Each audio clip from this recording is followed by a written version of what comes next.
building an augmented reality system for consumption and production of hybrid gaming and storytelling, presented by Enrico Gandolfi, sets the potential of augmented reality to support gaming and ludic experiences. So, Enrico, please let us know about this AR developed tool entitled Glare. Awesome. Thank you so much, Liana. Thanks again for the invitation. So I will absolutely answer your question. I will just share my screen.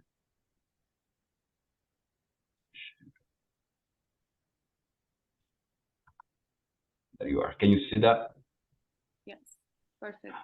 Yeah, awesome, fantastic. So thanks again for the invitation. My name is indeed Enrico Gandolfi. I'm an associate professor at Kent State, and I'm going to really talk about our article also on behalf of my colleagues, Dr. Ferdig, Dr. Clements, and Mr. Lenart.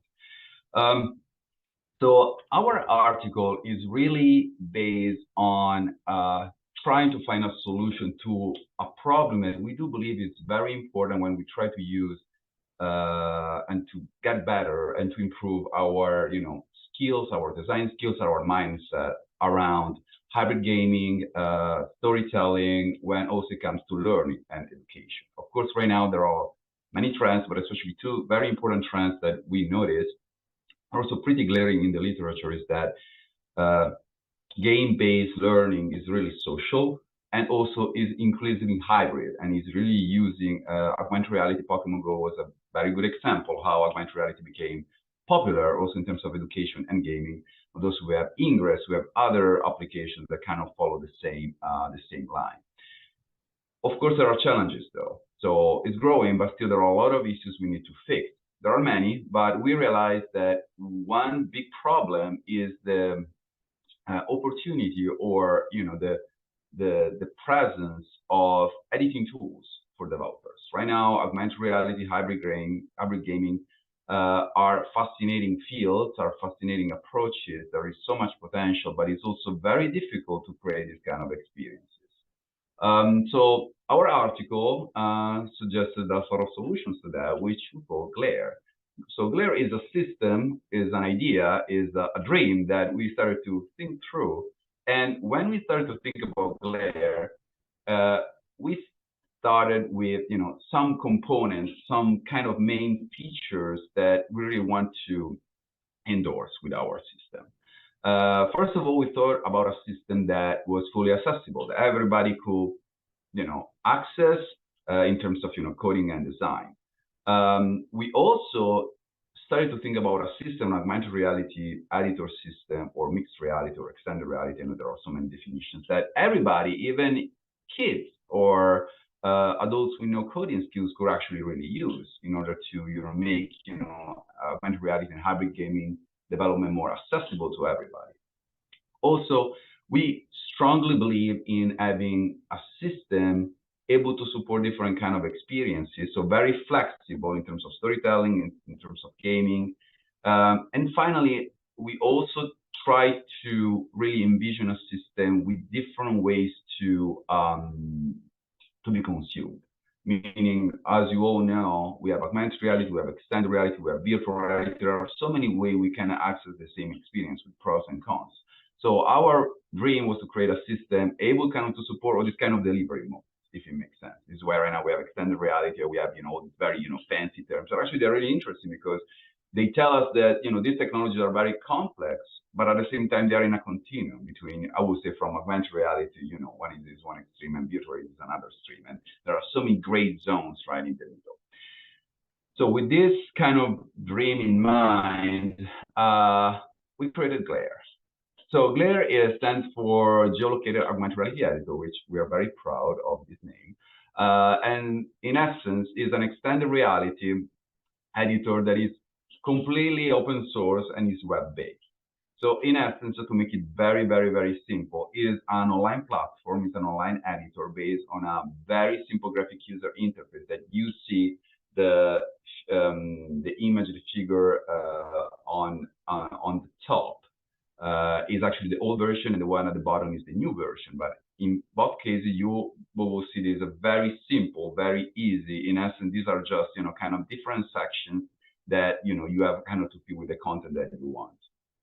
And what Glare does, he has developers, creators of, once again, kids, they could be also very expert coders, just to pick locations of their interest and kind of populate those locations, real location, with multimedia content of any kind. It could be videos, it could be pictures, it could be text, it could be 360 pictures and 360 videos. So that's actually our really main vision.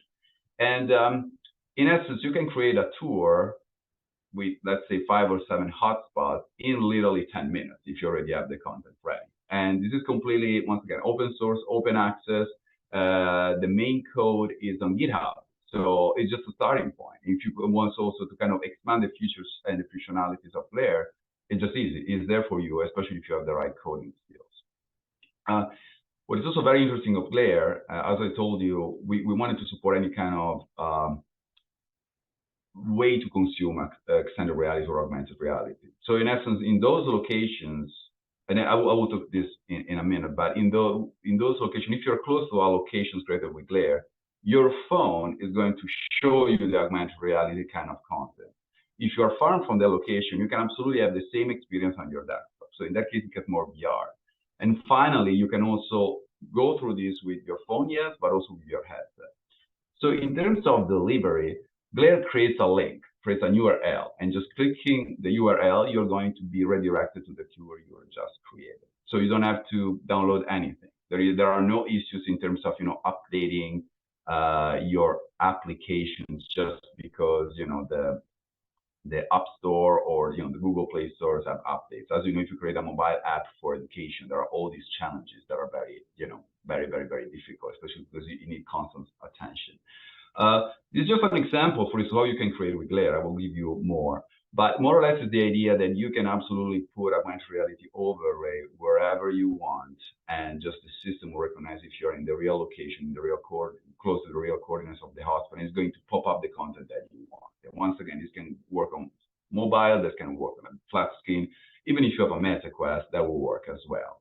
And you can also add fake 360 background environment, like in this case. So if you are not in the location, still, you are going to have kind of the same kind of 360 experience when you're looking at the AI overlay.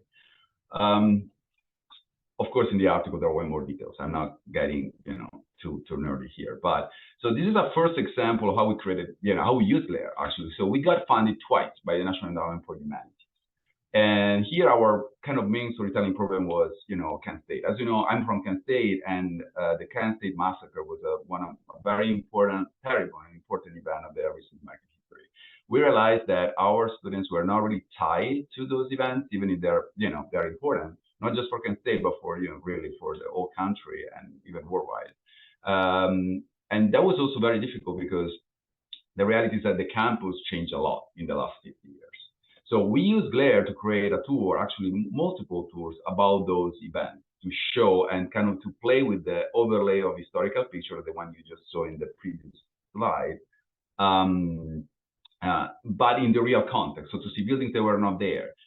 We gave students also prompts through Glare about how those events actually are still very relevant today, about freedom of speech, about student protest. So in that case, they were actually living a sort of situated narrative, and it was very, very, very, very impactful.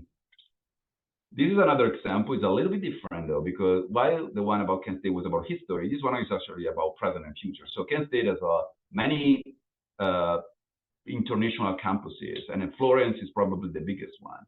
A lot of American students are very afraid when they move to Europe because it's sometimes their first time, it's sort of cultural shock. So we developed this actually tour. As you can see, there is no overlay. It's just 360 videos, and pictures, because in that case, the main goal is to kind of help students who are coming to Italy, in this case, just to get familiar with that environment. So there is not an overlay, but what is really important is trying to give them and help them in transition, between what they know and a new country, a new way of life, because they stay usually in Florence for 1 month. And believe me, there are a lot of things that they don't know. So we actually have our students creating this. Just for telling you how Glare is easy. Those students were no coders. They took the pictures, they found the materials, they add more materials for their peers who are coming, who are following them. So of course, once again, I tend to ramble. I do apologize for that. But these two examples, and also in the article, of course, this is described in a more complete way. Is really to really show how with Glare, but also with similar tools, we can really create situated narratives that are actually very impactful and can also help well-being, can help sense of belonging, can really help connecting you to the environment that is around you, the history. And also, it's very important, and we strongly believe in this, to create a system and to provide experiences that are very accessible and open to everybody. So if, especially also users with very special needs, who can actually even travel or can have some also architectonical issues that sometimes when we create hybrid, gaming and digital storytelling kind of experiences are real issues. Of course, gaming is still something we're working on to expand Glare. There are not really embedded game mechanics, not yet, but there are ways you can absolutely use Glare for doing that, like putting, kind of clues and enigmas even in the hotspots to a point that, for instance, you can say, hey, find the next hotspot, and maybe users using Glare can really try to explore. And usually, if you are using Glare through a phone and you're close to the locations, you don't know where the next hotspot can be.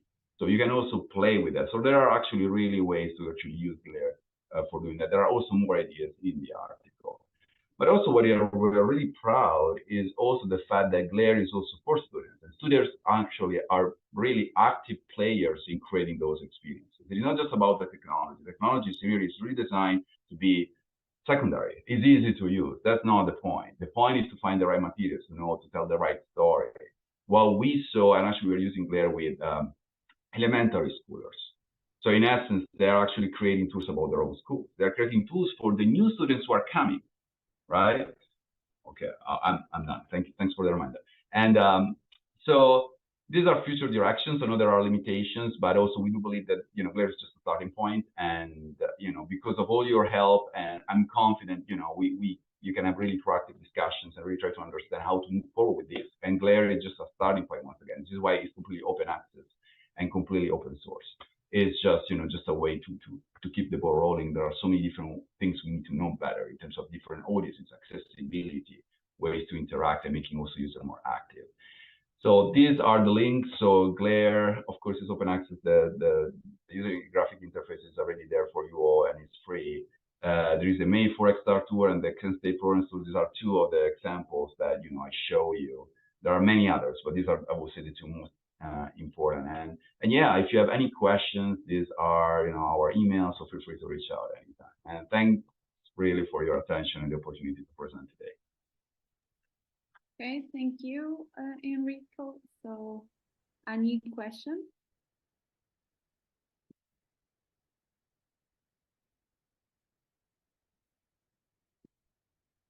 Okay, Enrico, I have one. This Glare system, in which way do you find that the